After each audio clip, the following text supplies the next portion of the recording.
Yes, hello, folks. Welcome to the weekly Manchester United podcast. I'm your host, as always, Phil Brand, joined by my regular co-host, the excellent James Rhodes, on a somber Monday morning after a disappointing defeat this weekend to Brentford. There's been no shortage of commentary, Jamesy, from legends, people from all different walks of life who've a tenuous connection to United. I think everyone's been asked for their views, so it's going to be hard for us to say something that hasn't already been said. We're all feeling it down. I don't want to turn this into, a slit your wrist podcast, A funeral procession? Yeah, we've had enough of those, haven't we, on this? Yeah. But what do you think? What was your opinion on the game? It was, I think that one was, for me, the worst game this season. Even worse than Grimsby. And I think not necessarily because obviously with Grimsby you're playing a worse team and all of that, but because this is a Premier League game. There's nothing to explain it. It's not like, oh, we had a slip. It was just, this was an opportunity to take some momentum from Chelsea. I think there'd been some decent performances where United didn't come through and get a result, didn't get a goal here and there that cost them through the start of the year, like from the opener at Arsenal and things like that as well. This wasn't any of those things. It was bad. It was bad from kickoff. It was bad from minute one. There was no spell where you're like, well, they just got unlucky in that situation, and then things went sideways. I mean, they maybe at the end, they missed a penalty. I do know that aspect of it again, which I will say a couple of things, James. I will say a couple of things in Amorim's slate defense. Right, one, that's a foul for the first goal. It's a foul, right? On Cunha. Oh yeah, 100% it is. I rewatched it again. I was like, it was a terrible line from Maguire too, by the way, like just terrible offside line. But it's a foul. It is a foul. Yeah, because I was watching. Even it was the first 5 minutes of the second half, Paulson gives an identical situation as a free kick to Brentford. I'm like, that is a foul on Cunha, right? Yeah, that's a free kick that Liverpool get. That's a free kick that Arsenal get, right? It's a free kick that City get. Now the next, there's two individual errors in in De Ligt and Maguire. It's hard for Ruben Amorim to get that out of someone's game. Yeah. That's not systemic, right? Far be it from me to defend them, but no, the errors they make. Yeah, go ahead. Yeah, go ahead. Sorry, and then the VAR decision on Nathan Collins is a total disgrace, James. It's just indefensible. Yeah, there's nothing you can say about that. It is a disgrace. Like, that is a pivotal moment in that game. They should have went down to 10 men, and if that had been in reverse, you would have had Sky Sports, right? Doing mock-ups of, trying to contact Alf Ramsey by the seance to see what he thinks, right? To see, like, the fact that was a key moment in the game, and to delay it 5 minutes. Look, you look at that decision. There's no gray area. You make a decision in 5 seconds. Either it's a straight red or it's not. Yeah. And you can't say it's not a straight red because Mbumo is not in control of the ball. Well, there's an obvious reason for that, mate. Yeah, because he just dragged him down by the shoulder from behind. How's he supposed to control the ball? Well, then a 5-minute delay for the penalty. Now, I'm not exculpating Bruno Fernandes here. He should score. That to me is that's a really bad. And that's been going on for a long time, right? And so it's not, it's like this refereeing thing. It's important to continue calling it out because this is not like, oh, it's Ruben Amorim or defense. It's like, this has been going on for years. This has happened to every single manager here, that these things happen game after game. But you know what I don't understand, James? It's the arrogance of it. We're just going to hang the game, hold the game up for 5 minutes, How do you need 5 minutes to make that decision? What are we, No, they what are we needed talking 5 about minutes here, to guys? not make the decision is what they needed. They needed all that time to figure out Yes, how to not to call find it, a way to basically. not make that Yeah, decision. You could yeah. see that a penalty, they were reluctant to even want to give a penalty, right? Mhm. And they didn't want to send Nathan Collins off. Now, if you're Ruben Amorim in that moment, you're 2-0 down, you're back to 2-1, 70th minute, your captain has a penalty, and the other team should have a player sent off. I think he's entitled to expect that his team gets back in the game here and has Yep. a strong loss. What happened next? You know, it's not Amorim's fault that Bruno Fernandes missed a penalty. It's not Amorim's fault that that player didn't get sent off. There's lots of things that we can pick apart for me in that game that really concern me. But he's had, Fernandes' other penalty miss. He's had key moments where Big players ones, have yeah. let him down too, James.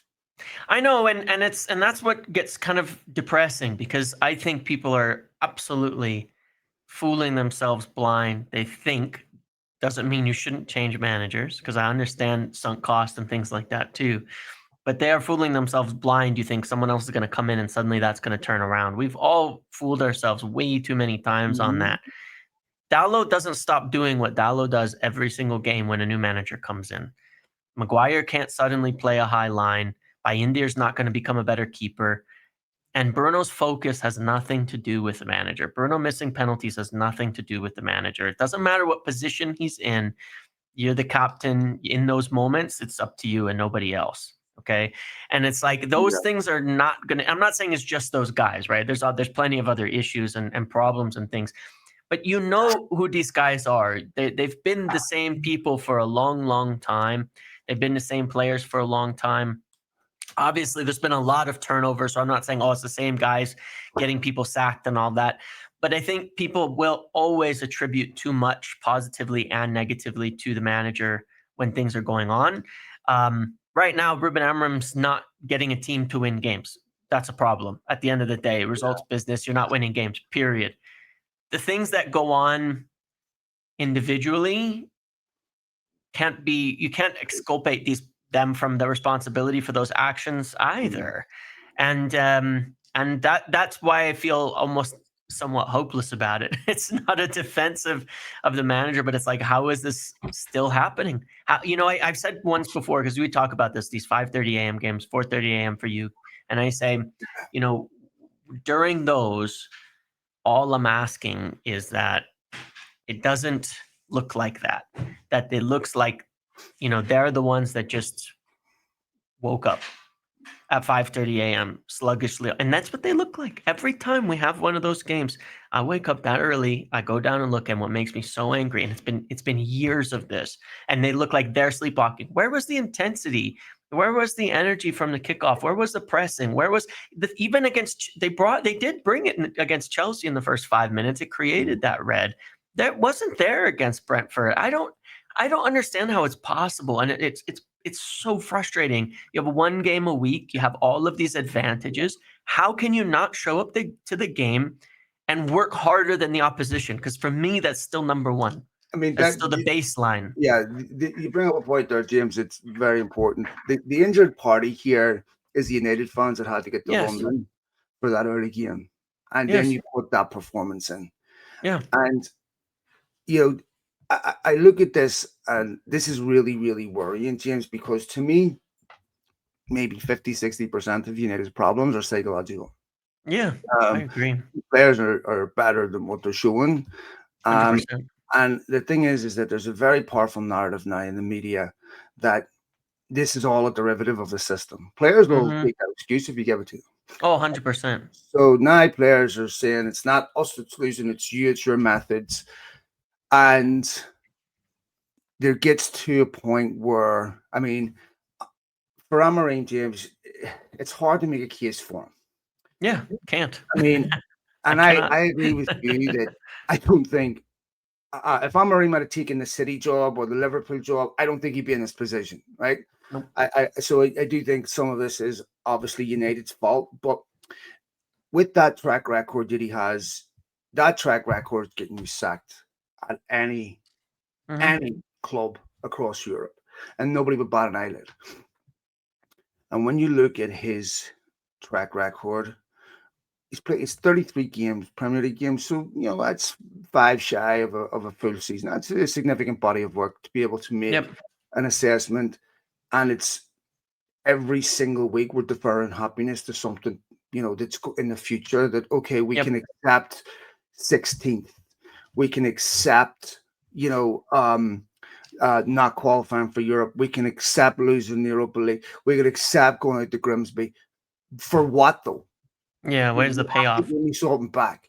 That as of right now, he's been very well supported by the fans. The Yep. club supported him. He spent significant amount of money. This just can't be the end product. What I'm concerned about, James, is there is something in the walls at United that is deeply concerning. Alexis Sanchez, I want to leave after the first day. Just look at the litany of players that have been desperate to leave. And not just I want to try a new challenge, they're psychologically broken. What is going on inside that football club? Yeah, I really don't understand it. And obviously, there's been a lot of turnover, and that is the part that is depressing. Is that with all the turnover, all the changes, all Yeah. the things that have happened, it's like the end result is the same or Mhm. even worse. And I go, how is this possible? Like, there's something everyone is missing that I just can't explain, and that just doesn't make any sense because, no matter what, like we've said before, like no matter what, it shouldn't be this bad. When you look at the players that are there, the personnel that are there, the people that are there, the jobs they've had, the success they've had, fine, it's at different places, all that. It shouldn't be this bad. And each manager that comes in and each new cycle that starts, it starts to look worse and worse and worse. And you start to go, this is making less and less sense every time. Let me ask you a question on that. Do you believe after the Carabao Cup final in Ten Hag's first season, you can really start drawing a straight line Yeah, from there in the decline? 100%. Yeah, Well, absolutely. And I just want to mention on that front, ultimately Tanag has a much better win rate than Amorim, but it was in steep decline it, essentially, which is why he Jim, lost. But yeah. something Yes. else happened that month, and that was the Yeah. month that the strategic review the club was put up for sale happened. Yeah. I Yeah. think since then, United have been an almost unmanageable football club because Sure.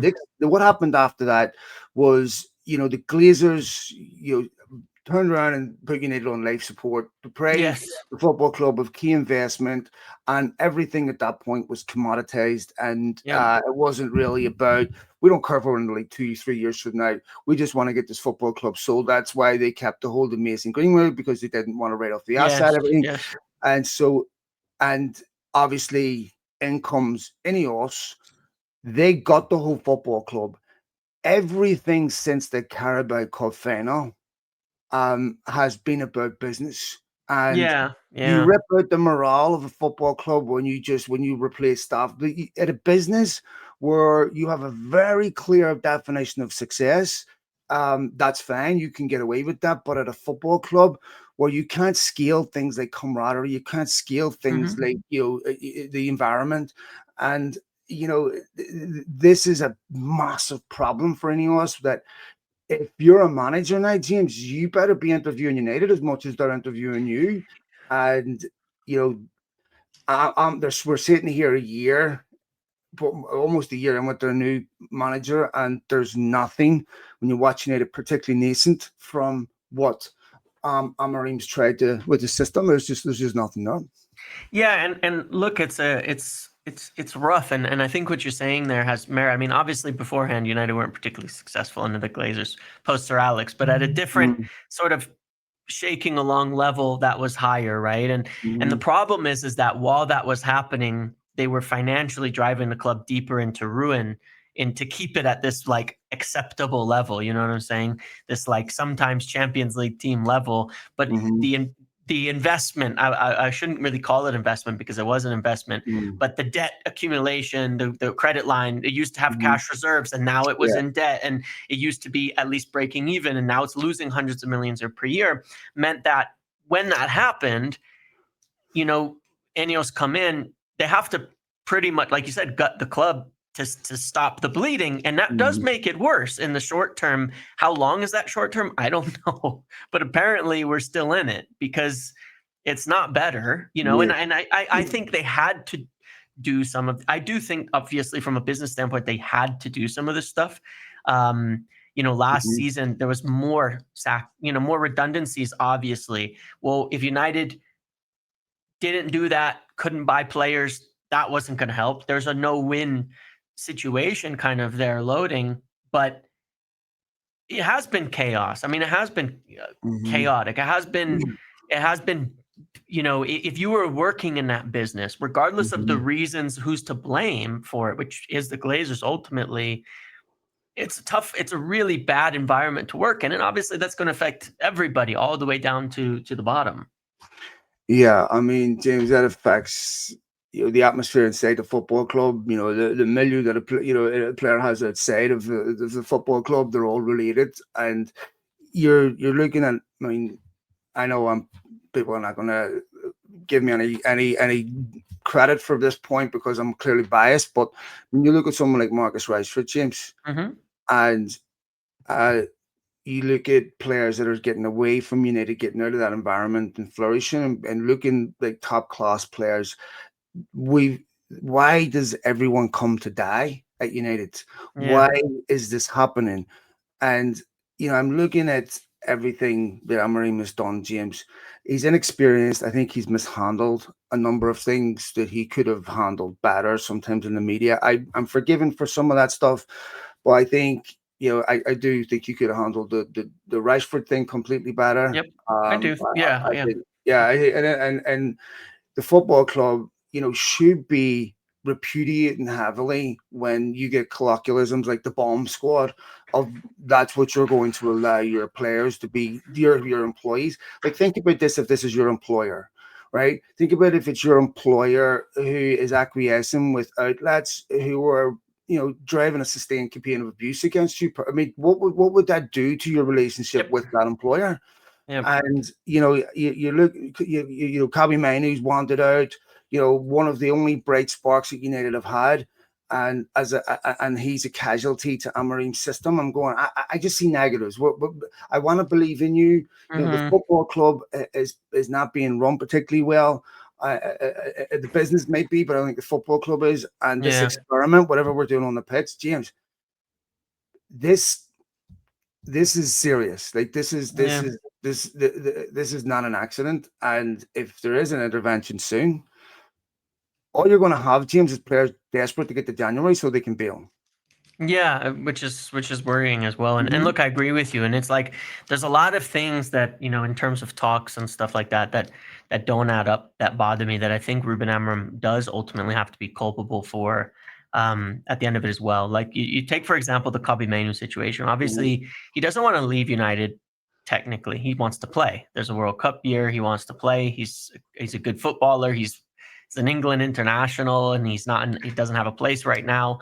He's not playing on a regular basis. He's obviously capable of playing. And I Yeah. look at things like Ruben Amorim talking about how, well, he has to compete with Bruno. Again, even if that were true, and without giving a huge hard time to Bruno's undroppable for you. So how's that fair? Like, I've been, it's like, I'm not saying it's the same situation, but I've been in situations where the coach's son is the guy you're competing Mhm. with for that position. You're never getting in that position. They can say whatever the hell they want. It's not happening. Now, I'm I not know. claiming it's nepotism. They're not family, but it's like Bruno's had bad games and he doesn't. I'm not, I think every player for their benefit sometimes need to be subbed off, rotated, things like that, at times. But it's like when you look at it from the outside, you go, well, it's not fair. Like, this doesn't Mhm. work. We talked under Ten Hag. One of the complaints I had that I think was fair as a complaint that I'm seeing again now is people not understanding what it requires to win, to be the guy, to earn their place. I take Lenny Yoro, for example. Makes maybe a mistake versus City, arguably, and he gets benched. Mhm. I've watched Luke Shaw put in 5 out of 6 bad games this season, and he's playing every week. Where's Aiden Heaven? Right. I've watched Dowlow do what Dowlow does for years. Where's one of the youth players to step up into that position? I'll even say that Manuel Ugarte, who hasn't been good, always gets subbed no matter what happens, but a lot of other players won't. And it's Well, like, where's the The standards are different for different players, and that breeds a bad culture as well. And I think that Ruben is very culpable for that. Well, one of the consolations we had with Ten Hag, James, was he was playing young players. You know, he was the one that brought Garnacho through. He brought Kobbie Mainoo. I agree with that. Yeah. In fact, one of the best games we saw Kobbie Mainoo play was in the midfield with Bruno Fernandes in the cup final against City. Yeah. Right? And I'm sitting here going, okay, you're asking us to sacrifice a lot. Okay, things that you know, are valuable to United fans. You know, we're no more wingers. Okay, we're willing to give you that rope, but you have to give me something back, right? Yeah. I mean, this is a horrendous experience to watch Manchester United and be a Manchester United fan. I'm watching other teams on the weekend, James, right? And it's excruciating because I'm like, these United are a million miles away from this. But I was reading a statistic there earlier that Adam Crafton tweeted. Sorry, let me pull up my phone. Since February 2024, Man United have failed to win 40 of 57 Premier League games. That is astonishing. 0.29% win percentage, average 1.14 points per game across exactly 1.5 seasons. Brighton, Everton, and Villa, only current Premier League teams United have beaten by more than one goal margin in that time. Mate, so I think what has he done? He split that half Ten Hag, half Amorim. Yeah, well, February 2024 was whenever that was when Ineos came in, essentially. Yeah, right? Yeah. And that's when they officially started. Right, so I mean, I'm not just blaming that on one. We extrapolate that out. You know, you zoom out on that team. That is it's bad. Ineos have Jim Ratcliffe could sit there and talk in interviews about the state of the IT room, or about certain standards and what have you. But I'm sorry, you and your team need to take responsibility here. Yeah. Right. Yeah, it hasn't turned around. This should be a total embarrassment. Yeah. I mean, like, again, I can understand it being bad in the beginning, when you are tearing things up and all that. But when is the turnaround happening? Because I understand the actions that they took. I think they make sense. But there has to be a payoff at the end of that. And I'm sitting here going, well, when is that coming, man? I don't. Amorim lost to a guy at the weekend, brand new Premier League manager, right? When you look at people like Glasner, it's very difficult to defend Amorim. Look, if we were sitting in 5th or 6th, we're okay. They're still going to lose games of football, but 3 games out of 4, they're going to be able to look you in the eye. Yeah. Right. Yeah. Okay, that's fine. We no United fans expecting perfection, but when you look at United, look like forgive me for this sort of cross comparison, but almost like a relapsing drug addict, right? Yeah. So you have this day where everything's great, where you're optimistic about the future, and then after 2 days, we're back to square one. Yeah. And this is, and I say that with the utmost sensitivity, as everyone knows my own background, right? But I look at this, and this is really every win that Amorim's had never resulted in any type of change, any type of momentum. It almost looked like an anomaly, like an outlier. And I'm looking at this going, every single Premier League fixture scares me. Yeah. Like people, we have a tough start. We can get somebody. I'm sorry, I don't trust Manchester United to win any football game, and they tried their best to lose that Chelsea game. Yeah, I mean, the Brentford one, to me, that why it's so meaningful from my perspective and my faith in the team and hope and all of that is that I can buy things like that. It was a tough start. You had Chelsea, Arsenal, City in the front, and you beat the last game against Chelsea, you win.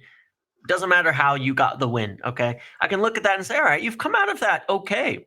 If you'd win against Brentford, you end that game in the top 4 if you had won against Brentford.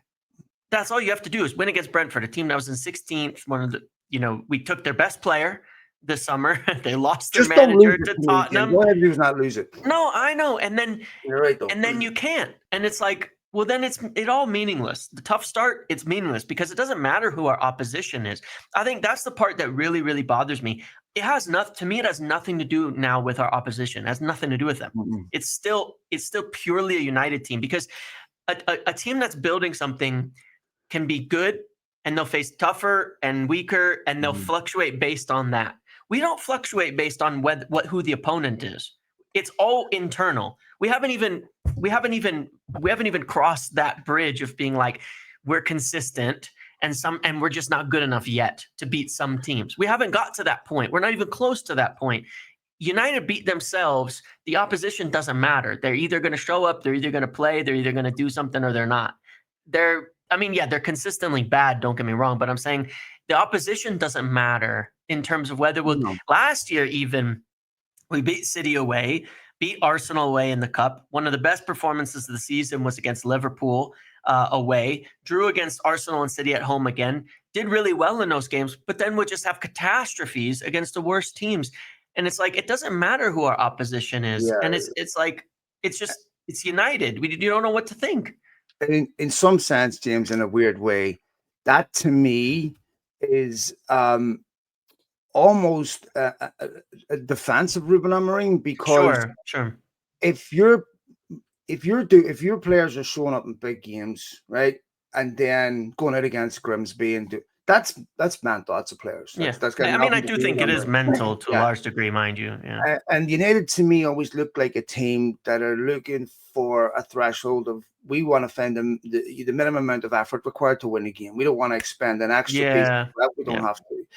Yeah. And it looks like to me you have players who have deferred responsibility. It's not my fault, it's their fault, it's this fault, it's assistant's fault, it's Amorim's fault, it's it's the winger's fault, it's this. And you see this.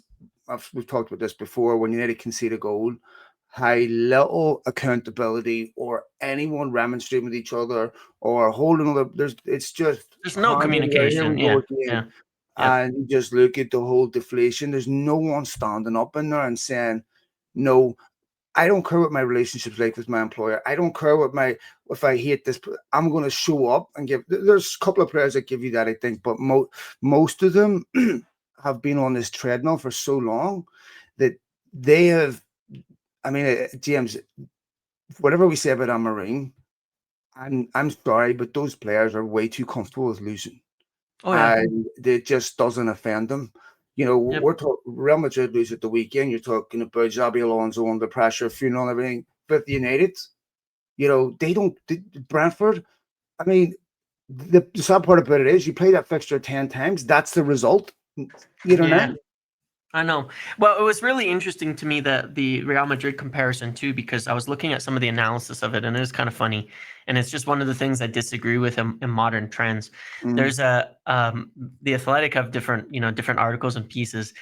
The article on Real Madrid says that Xabi Alonso needs to understand that the basics of intensity, fight, and showing up and matching their aggression have to be done before tactics and technical quality can be on display. And on United, it's all tactical analysis. And I'm going, hold on a second. You've missed the point. They got it at Madrid. That fundamental always has to be there. And then the technical and the tactical can show up on top of that. We still don't have the fundamental week to week ever. Yeah. Like the fundamental is not there. The baseline is not there for United at all. Yeah, look, if you want to bring in the intangibles, the things that before you talk about budget differences or quality differences, I think it was Patton that once said, a bad battle plan executed with gusto is far more valuable than a good battle plan not executed with intensity. And so if you're not willing to match intensity, aggression, will to win, these are things that you don't see in your sports on analytics or whatever. Then tactics are irrelevant. These are because it does not matter. And so forget about what system you play. If you don't bring that, okay, you're going to lose. That's as simple as that. And you don't. And that's the part that's unforgivable for me, James. Right? I mean, I don't care what your relationship's like, United. I don't care what goes on behind the scenes. Right? I mean, to me, you go on the field, you either leave the football club, right, or you give 100%. And I know people are going to bring up other examples. And look, once I see a player that's not committed to the football club mentally and psychologically, there's only one place for that player to go. They have to leave. But to me, James, if I'm Manchester United, I want to ask, why is it that every 99% of the people that come here are delighted to be here, but happier to leave. What is going Yeah. on? Yeah, for sure. I agree. And I want to make it very, very clear as well, in that respect. Again, I don't pass off responsibility to anyone in these types of Mm, things. My view of a manager is that is their primary job, is to resolve those things and notice when it's not happening with players, have standards for it, have mhm. consequences, Yes, accountability, all sure. those sorts of things. I think those things are, if you can't overlay tactics, formation, systems Mhm, on top of those things missing. You cannot. If you don't address those things and actually deal with them, you've already lost and you've already failed. It doesn't matter what mhm, you play on top of that. mm. 20 different teams in the Premier League play 20 different systems. All of them can beat Manchester United on a given day if they apply some application and some all of that. Sunderland don't have the highest quality team. They're in third at the moment, I think, or fourth or something like that. I'm not saying they'll end up there, but they are there if you watch them because they have put in the utmost of effort, energy, intensity, Yeah. and belief into going into the season. They really wanted it. And I know it's boring to get into those platitudes and things like that, but they do matter. They do mean something. And they can be overlooked. So much of life and so much of anything competitive is mental. Like you've said many times, you talk to people in pro sports, the difference technically, the difference quality wise between players at Premier League level, first tier, second tier, third tier, fourth tier is a Mhm, lot smaller than people believe. mhm. That's why teams like Grimsby can go and beat teams like United. That's like it can happen on any given day because it's mostly mental. It's mostly mental, circumstantial, these types of things that happen. And I had the complaint under Amorim, and I have the same under Ten Hag rather, but I have the exact same complaint under Amorim. Now it may be bigger, but I see a real failure to address that, and I think it is bigger, obviously, than that. But I do see a real Mm. failure to address this point. Uh, I Players think, can make mistakes for me, but they yeah. can't sleepwalk in games. I just don't understand it. So to me, James, I agree 100%. Where I might slightly defend Amorim is what's his alternative. So Yeah, yeah. the Well, you consequences, could play young players, and I would feel better, yeah, I guess, is what I'm sure, saying, you sure. know? Yeah, that's Pep Guardiola's alternative is, he gets 180 million in January. Some of those players don't work out, goes out in the Yeah, summer I know. and gets key players. Ruben Yeah, Amorim, right, is sitting here. Don't move for a goalkeeper until after Arsenal, which is just defies belief to me for what was such an obvious issue. And go after Baleba, then decide we're not going to go after him.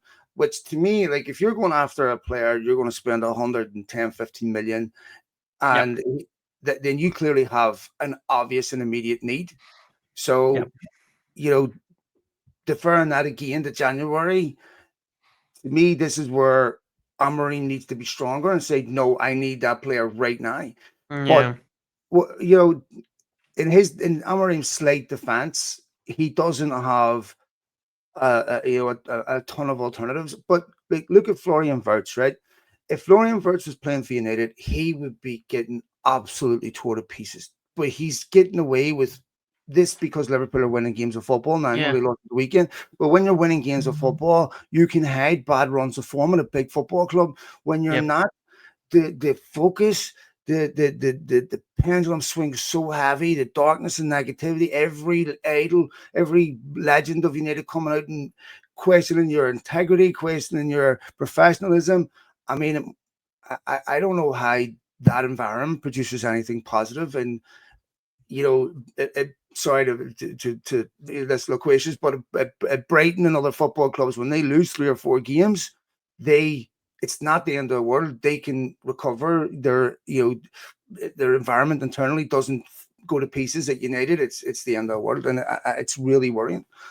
Yeah, it is, and I think that part of that is why, I've always felt that each time we look, and I'm not getting too far into it, but each time we look at a change of managers, every single time, I always look at it and go, we really should get somebody with top club and Premier League Mhm. experience as a manager, because otherwise they're gonna come in bright-eyed, bushy-tailed, ready to go with their new ideas, with all the things, with their accomplishments, and whether it's at Ajax or whether it's at Sporting or whether it's at one of these other club, or it'll be at Bournemouth or Crystal Palace, and then they'll get to the club like United, and it's going to be the shock of a lifetime when they deal with it.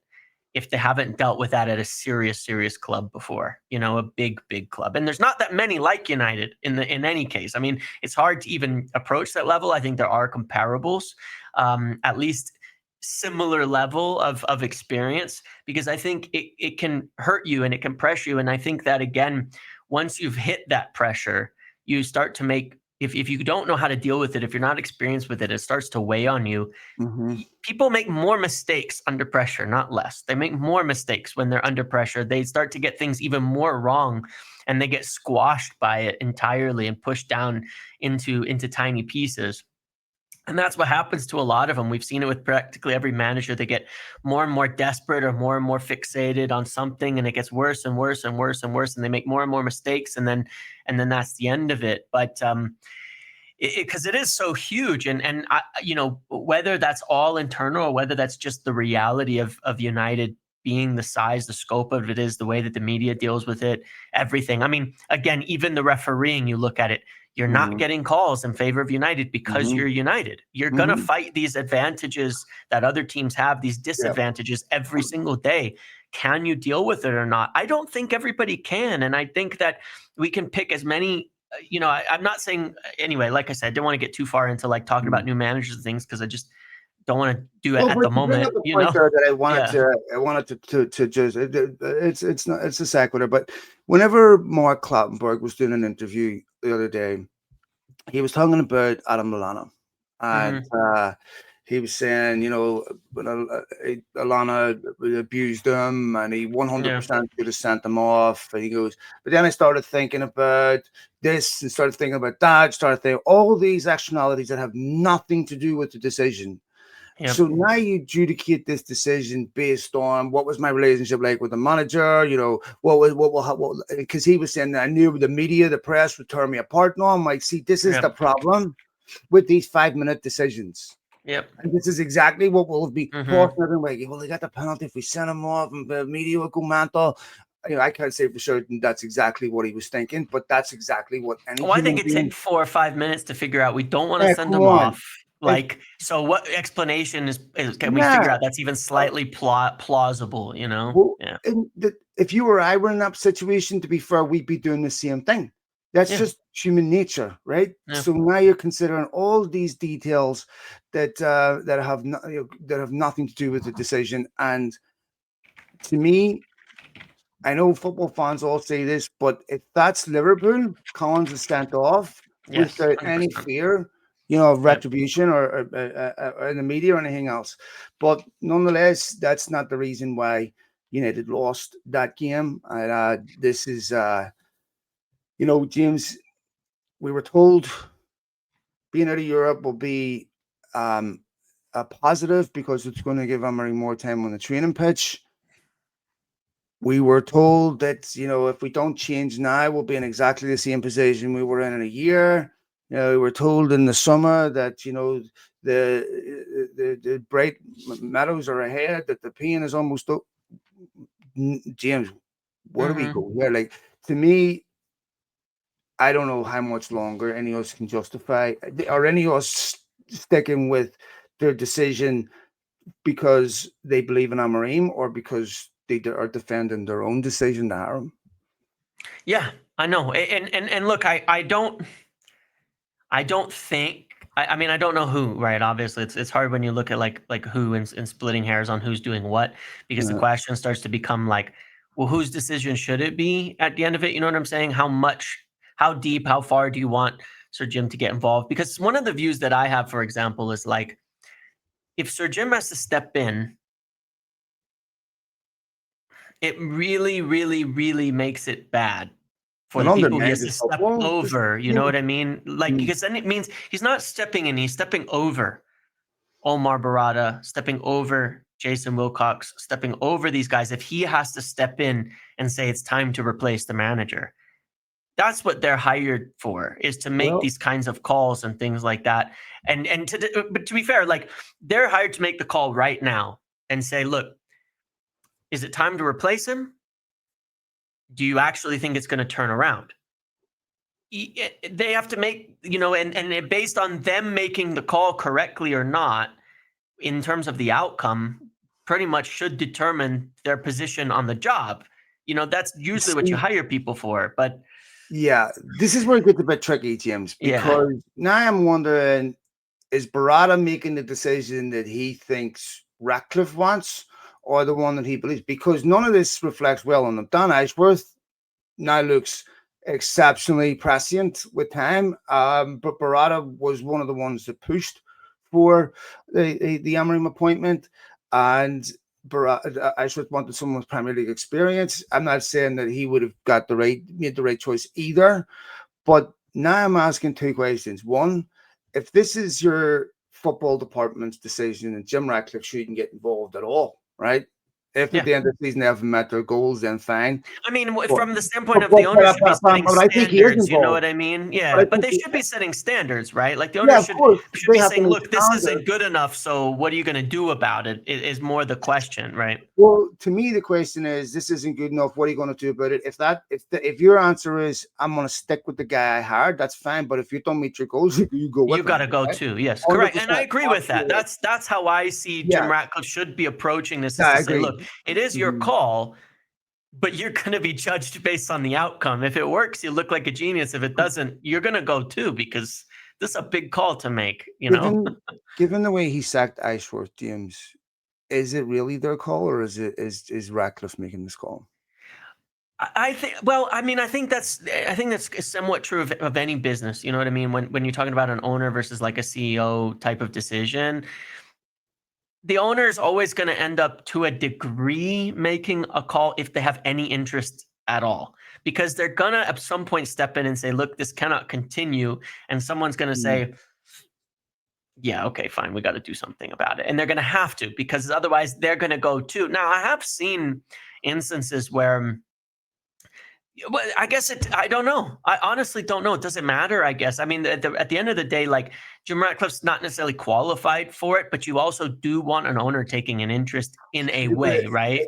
I want them to take an interest, but I don't think they should be like, to me, this is a bit like Barada leaning on Amorim to say, hey, I don't want that. Pick that player. We're going to get correct. You don't want him to do that. Otherwise, you should have sacked him in the first. You should be sacking him already. Yeah. So all we're going to judge you on is the end result, right? We're not going to get involved in the decisions that you made. How you got to that result. Yeah. How you bake the cake's up to you. But I think I understand what you're saying, where that's in a perfect world. But if you're an owner, and you don't see, you have maybe you're not going to be involved in picking the next manager because you don't have the expertise to do that. But maybe you feel like, hey, I have a duty to act here because I am not comfortable with this continuing, and I disagree with my. Well, if you think about performance, right? Like, if it was a business, what would the performance on the pitch equate to? The business is losing money.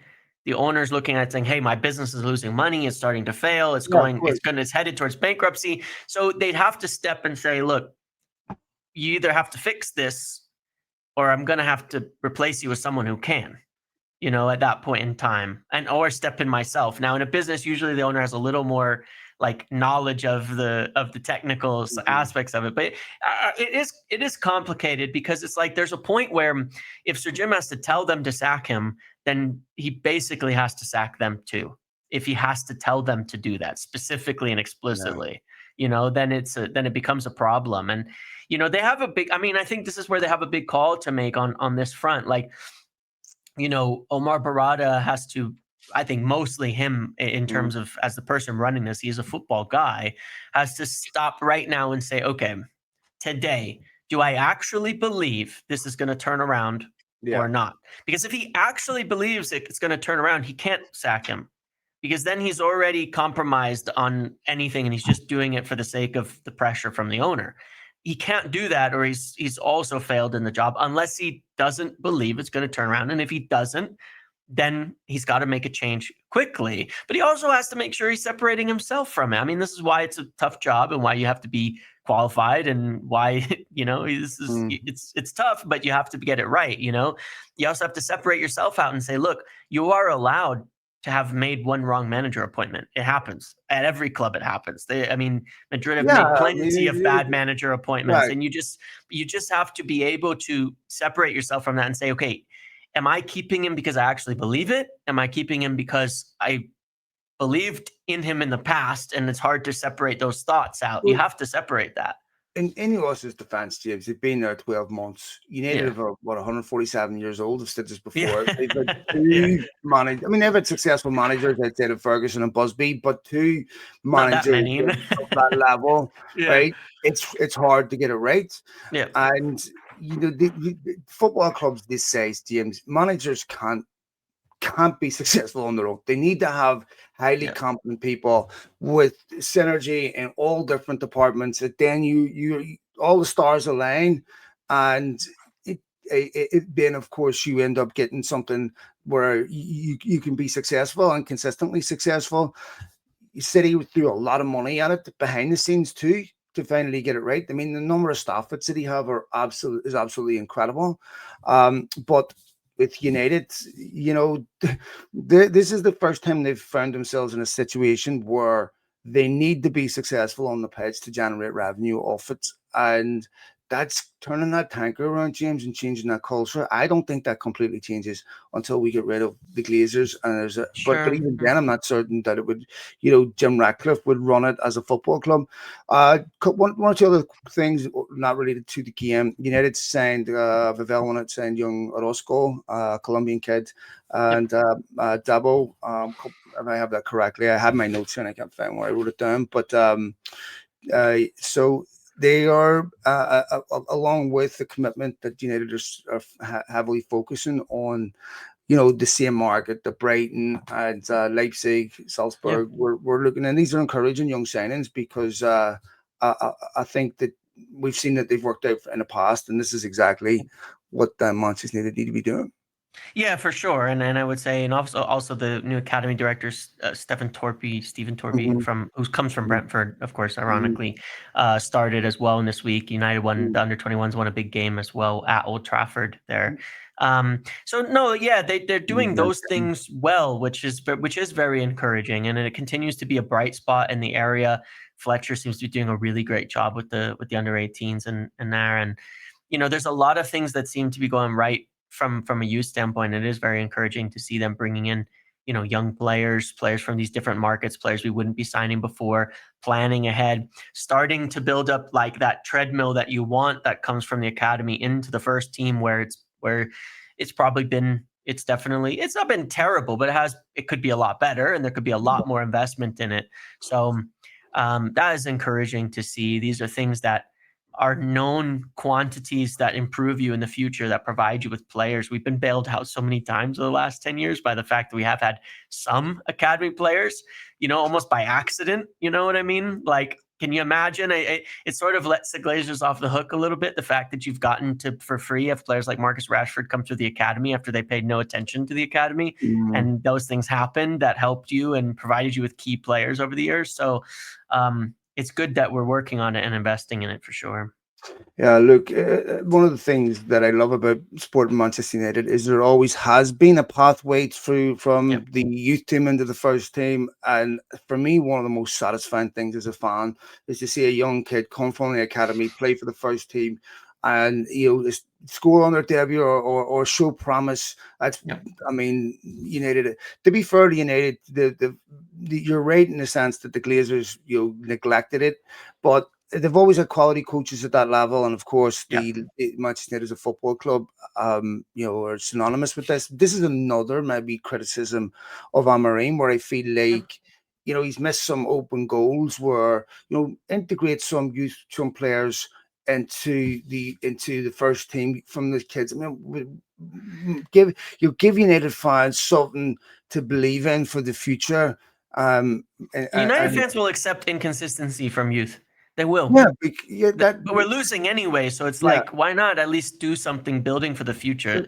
Losing with Luke, I'm not trying to pick on too many individuals, but like losing games with Shaw, Maguire, Dallo, even Bruno, Casemiro, Bayindir, what's the future in that? There is a future if you get some of these young players integrated, playing, getting chances, experiences, and see more of them. There's something to look forward to. United fans can have time for that. Yeah, I agree, and I think when that's one of the things I was thought we would get with Amorim, Yeah, me considering his too. background with Sporting. Yeah. I think it's this is something, James, that and then we say who comes next. If we go, Xavi's been one of the ones that has been touted. Xavi doesn't have Premier League experience, but he has massive club experience where he was at Barcelona, where you had chaos behind the scenes. He was forced to bring through young players, whether he had no choice in the matter. I was someone that was keen on Xavi before, and I know that there's people who know much more about him than I do, who watch the Liga and know much more about Barcelona than I do, who have not agreed with that assessment. But I, I would, if we were going to go from Amorim to someone, I would much prefer Xavi than Gareth Southgate. Oh, I would prefer that too. My biggest concern with Xavi is, in the end, he really, really struggled with the pressure of Barcelona. He won the league, Personally, didn't he? I know, he did. I'm not saying he wasn't successful in that sense, but if you kind of follow a lot of it, he struggled quite a lot with the pressure when things started to get tough. Barcelona, despite the chaos, still have it's different. It's still different in La Liga being Barcelona than it is at United in the Well, Premier League. when And Guardiola if you left struggle with the Barcelona, pressure there, it's but James, when Guardiola left Barcelona, he said 3 years of Barcelona is a lifetime. I couldn't take it any longer. So I don't the know. pressure side, no doubt. Yeah, I don't know. Yeah. That wouldn't be a concern for me because as a player, he handled it. As a manager, I don't know. Yeah, But yeah. But I yeah, thought that was also maybe part of it. Even then, he was a former yeah. player. You know what I mean? So he at least had that going for him. It keeps a little bit of the fans off your back when things get tough and at times. But I don't know. I mean, look, I'm not going to say that I know better or worse on any of this, but I'm still hoping for the Premier League. I still think it's a totally different animal to any of these other leagues. You'll never deal with a more competitive league, top to bottom, physically, That's all of that. mythical. You think so? I I really think it has don't. competitive Like even balance. if you look at the financial gap in the England versus Yeah, any of the other leagues, it's like a straight line instead of this huge sweeping curve where Jim, think about this. It wasn't that difficult for Arne Slot. but it was Areola comes a in. successful Areola team, comes in, and he's completely revitalizes Bournemouth. We Klopp wasn't that difficult for him.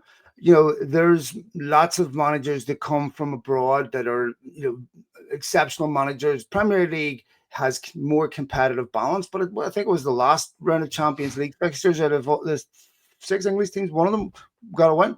So I mean, to me, like, there's this myth about the Premier League being, football from a different, hemisphere. It's not the same football that we're playing. It's competitive, it's fast, it's athletic, but I think to me, like, there's nothing that the Premier League could show someone like Xavi where he wouldn't.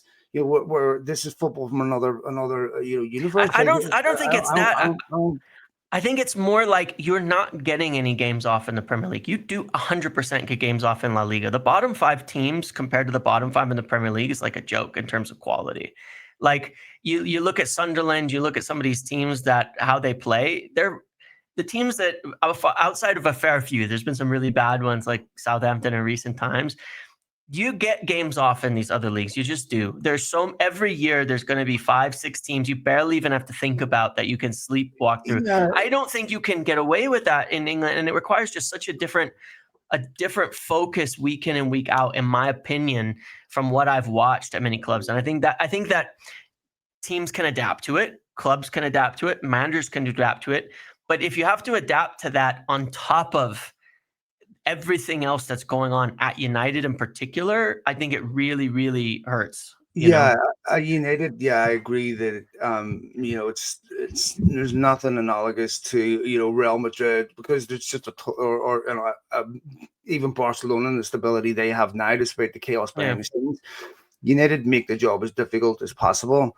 If he failed, it would be for the same reason that everyone else failed. If we're talking about football, I don't think Xavi would have a difficulty adapting to 38 competitive games a season. I don't. United might have.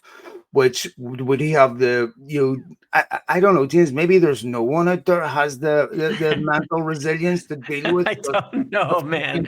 yeah. I mean, seriously, like Because I don't know. yeah, yeah. I mean, I'm sitting here and I'm trying to crowbar the words from my mouth about wanting new managers and stuff because I'm just so sick and tired of the same cycle. But James, this is a horrible football club to support right now, and it's been Yeah, that way I for know. a year. It's just like it's not just losing games; it's infuriating, and where you're watching a soulless entity that I feel like they lost their identity because anything that was worth something they commoditized and sold, and now they're trying to give CPR to this massive giant, and it just looks like it swallows everyone up. And I'm thinking, we need to wake the fuck up. United are in a relegation Uh-huh. fight. They are in a relegation. They that team for 38 games. If we stick with what we're sticking with right now, there's no way United won't be in a bottom three fight. But I think it could change if they bring in someone quickly. And um, they James, they have to get that football club going in a completely different direction because For it's sure. farcical how dark it is. Yeah. Every week it's the same, it's the same experience. And that's where I look at it and I'm like, I look at it from a manager perspective and I think I know how difficult it is, like for all the reasons we've talked about. And I look at that and I'm like, the number of people that I honestly think could handle it or have dealt with something maybe similar is so small. It's so small to non-existent. Like I look at it and I think I've I'm never ever ever, by the way, Phil, beating the Liverpool allegations here. But I look at it and I'm like, The if other you had to, allegations if you, I know, and if if you had to name a manager that I think would have the best chance of succeeding based on what they've done, it would be Jurgen Klopp, because I think he's done something similar at Liverpool after a long period of failure. He brings a culture, a strength, and experience. Is it going to happen? Of course not. Will people support it? Probably not. But I'm like, it's not a chance. But what I'm saying with that example is Klopp, like, I would take him in a heartbeat. I'd say well, I no think problem. I wouldn't be you'd a have to tell some pretentious people, man. but at this point, maybe not. But no, but I look at it, I'm like, that's kind of very few managers have done what he did with Liverpool in terms of turning around a team that had been bad for a long time. And implementing he did. I know people hate it. He did implement a real culture at Liverpool. He did. Yes. Well, I think he would have failed at United because At that time, I think he would have too. because Yes. United would Yeah. not have had the support behind him that Mhm. he needed. Liverpool had a Yeah. they used to have a transfer committee, which was a huge issue Yeah. for who Klopp replaced Rodgers, was it? Rodgers. Yeah. Brendan Rodgers. Yeah. Where Klopp came in, and you get a bit of luck. We wanted Julian Brandt. He gets Mo Salah, right? You need something like Works that. out great. Yeah. Ferguson got Cantona, a bit of luck. Yeah. You need a bit of that where no one was thinking Mo Salah was going to be the player that he was. Nobody, right? Nobody. Yeah. He floated from Basel to Chelsea to Roma, and Yeah. but so you get a bit of luck. But he needed to have a proper structure behind him. Yeah. And it took. I mean, this is what Ranić referenced, of course. Yeah. And it was 5 years into FSG ownership, I think. It wasn't like right in the beginning. It was, they had quite a few years before that to back it up. But let's be honest, James, right? You hate him, but he's the type of manager you want working for you. Correct. Kloppenberg, he comes into the changing room, staring us down and stuff. Where the fuck's our managers walking and staring them down? Why don't they do it? Yeah, I mean, Klopp, I still blame Klopp for the referee situation we have, because he was the one who complained and changed the tide those years ago. Yes, they're writing letters for replays. No, where Ruben Amorim said, well, yeah, VAR doesn't give up the other end of the pitch. Well, then go do what Klopp does. Go out and use that type of intimidation. Don't say anything to them. I know. But that produces results because it's just human nature. But anyway, mate, yeah, it's really Jesus, James. It's rough. If you look at the faces of the United players at the end of that game, I mean, some of it angers me because you're playing for Manchester United. This should be a privilege. I understand your cycle. You're a human being, right? But to me, there's no excuse for not putting in the type of effort that's required to win games of football. And Wayne Rooney said this too.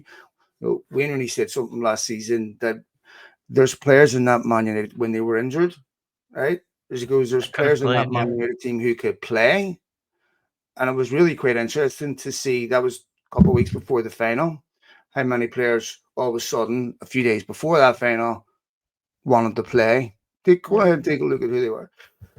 Big problem. And I with Amorim, go ahead, go in 2-footed on them, but do not miss these players, because either this is these players' level and they're just below average footballers, right?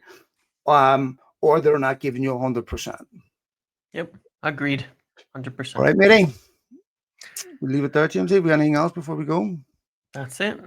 All right, matey. We'll see what the week brings. We'll see what happens, folks, later on through the week. If we've anything to go back for, we will. Otherwise, I will see you next week, mate. Yes. For another one. Okay. All right, man. I feel it.